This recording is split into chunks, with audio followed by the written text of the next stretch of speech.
Hello and welcome to Stephen Falls. Today we're going to be looking at each of the cars and we're giving a little bit of an update as I normally do about once a month. So I'll address the elephant in the room first, because you might notice this is parked in a slightly different place to where I normally park them. I'll scan around. Yes, this is a front garden basically. We're having some boarding work done at the moment, so I'll just show you what they've done. So this is the area we normally park all the cars, and as you can see there's a little bit of boarding work going on. Now I did used to park the new SLK in here, and there's Charlie in case you're wondering, but the roof was really bad, so we've sort of been going through the whole planning process and stuff, and we live in a grade 2 listed house, that one there, in a conservation area, so it's been really hard to get stuff through, but we've been working with the architect and working with the builders and trying to get some solutions done. As you can see, we've had a fairly comprehensive sort of re-roof.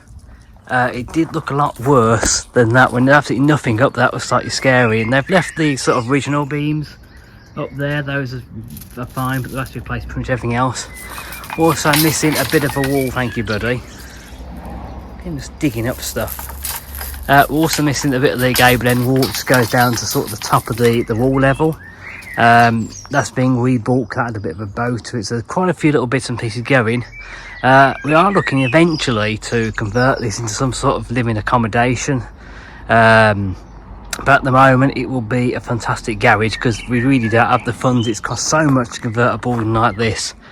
So once the roof is back on, they've got to do some stuff to the windows. There's 2 windows there, they're being replaced, and also putting a third one in, sort of in between the 2 where that bush is at the end there. They were putting another window in there, plus they're doing some other stuff to it, so eventually it'll make a lovely garage slash barn for me. And this is the gap that I have to get through, which is quite tight as it is. You can obviously where your 2 sort of tyres will go down there, and as you can see there's not much of a chance of me actually getting a car in that gap. As you can see, it's a little bit tight. So this is my new SLK, and this was actually out and about last week. I went over to Wales in it because I'm free, and a friend of mine, Eddie, went over to Wales. We did an overnight stay, and we basically drove around what was the Brecon Beacons. We did quite a bit of driving. I did about 250 miles in the space of 2 days. It's quite a bit for this car, really. And yeah, absolutely loved it. This is the problem with this car. Every time I drive it, I sort of think, do I really want to stay? And I get back, let the adrenaline calm down, and I sort of go and think, oh actually, you know, do I need all these cars? Probably not really, but there you go, I'm in this situation.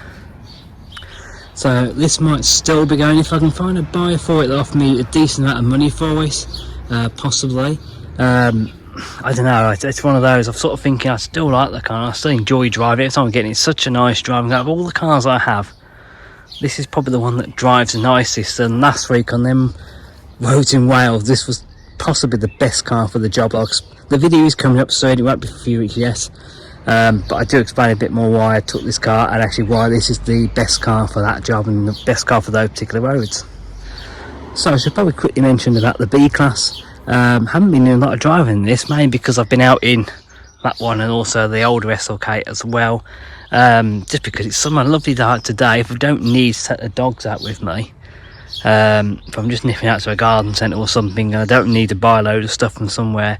This has sort of come a bit surplus to requirements at the moment, as I say, sort of mainly new SLK, and it's mainly the older SLK. We'll have a little pop over to the older SLK now. So this is my older SLK, my £500 SLK, and absolutely I do love this car. I have to admit, I've been out and about in it recently, going to a few shows, doing a few different bits and pieces in it, and yeah, absolutely love it. This week it also passed its MOT with no advisory, so passed with no advisory is fantastic, the best sort you could hope for. And I can't believe this car turned 25 in September, added 105,000 miles on the clock, and it still feels absolutely solid to drive. And also feels just great. I love driving this car, and I can't believe it's actually so good. I always said with this car when I bought it, it had good bones underneath. It just needed some little bit of vision just to bring it back to life. And I think I was definitely the right person for that job. It wasn't too far gone, but it just needed that bit of work, a bit of effort, a little bit of money spending on it. And yeah, I'm really pleased with this car. They also had a look So the garage I sent this car to is our local garage. Also look at the brakes. I said it was mainly the back brakes that were doing the majority of the squeaking. And they couldn't really find anything wrong with them. They've sort of put a bit of copper grease on the back wheels. They said that's where the majority of the noise is coming from. Still couldn't find anything wrong with them though. They've had a look at the pads, they've had a look at this second garage has had a look at that and not been able to find anything wrong with them.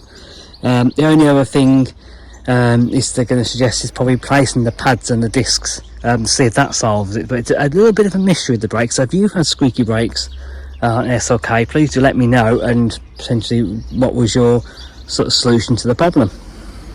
So let's move on. Let's talk about my biggest headache that I have. Now this is the SL. Now I love this car, don't get me wrong, I absolutely love it, but I also hate it at the same time. It's typical classic car ownership. It always needs something doing to it. There always seems something wrong with it, but for some reason I absolutely love it. And when you go out and if it is running right and there's brief moments everything's running right, you got the roof down. As you can see, the soft top's still on at the moment. I haven't put the hard top back on yet. And it's great, you know, those brief moments. Every other time it's a little bit of pain. So there's a few issues at the moment with this car. One which is a cutting out issue, possible vacuum issue, although I have tried to do a smoke test myself. Homemade, admittedly probably the most successful thing that I've done, hence why I haven't really filmed it. Because I didn't think it was any use to anybody really. But I can't seem to find out where there's any sort of leak from it. There might be a little pinhole leak buried at the bottom of the engine bay somewhere. I've also had the issue with the fan, so the fan permanently sticks on at the moment, which isn't really the best. I suppose it's better than not having the fan, which is an issue I had with the SLK. So that was an issue with the fan control unit, so I fit one of those second hand. And then the third issue is an issue I've had for a while now. It seems to be a little bit of an intermittent one. It doesn't really affect the way the car drives, and that is a problem with the ABS system again. Now you have an ABS light on the dash, and basically that keeps coming on intermittently. Now the problem is with it, it will come on over bumps, it will flash on and then flash off again. So it sort of flashes up and instantly goes off again. Sometimes you'll go over a bump and it will flash on, stay on, and you'll go a quarter of a mile an hour, hit another little bump in the road, and it will go off again.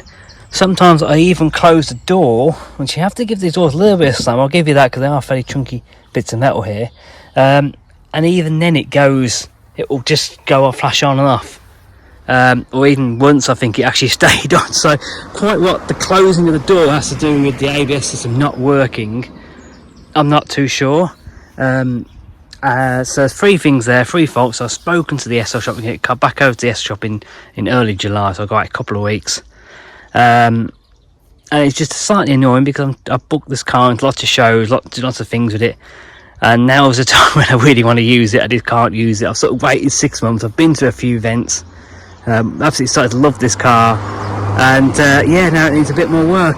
So I think it's a little bit of a double-edged sword, this car, because it's great, but I always knew it was, when I bought it was quite cheap for one of these SLs, and the bodywork never really had any issues. I've mentioned before, a few little bits of bubbling rust, but not really enough to bother me. However, it was the fact that it had been parked up in Bristol for 5 years that really did worry me, and I think I'm still not quite finished with all mechanical work yet. So I was sort of hoping to get it through at least this summer, finding more issues and then deal with them, but I can't drive a car that keeps cutting out all the time. You know, it is what it is at the end of the day. I'm not looking to make a profit on this car. It's an investment, but I'm not looking to make a quick flip return on this. I'm definitely going to keep in this car for a while. I still love it. How much it annoys me and it bugs me, and how much I have to leave it just parked up here at the back because I've got slightly frustrated with it. Whenever I go out in this car, it always attracts lots of attention. People always, with a little wave, with a little smile, you see people looking, you see people pointing at it. And that's one of the things I absolutely love about this car. It's definitely something that attracts a lot of attention. So it's definitely not going anywhere anytime soon. So at the moment, I see my little fingers about once towards the end of each month, I'll do a little bit of a monthly update, give you an update what's happening with all the cars. Last month there wasn't really too much to report. Weather's picked up now. You've probably seen today is a lovely day. And yes, this is the first sort of what I call a summer's day, really. So thank you very much for watching. As usual, like, comment, subscribe, all good stuff. If you've got any feedback about the old SLK and the brakes, anything you'd like to mention, or if you've had a similar issue, please let me know in the comments. However, it's going to be goodbye from me, goodbye from all the cars today, and we'll see you next time. Goodbye.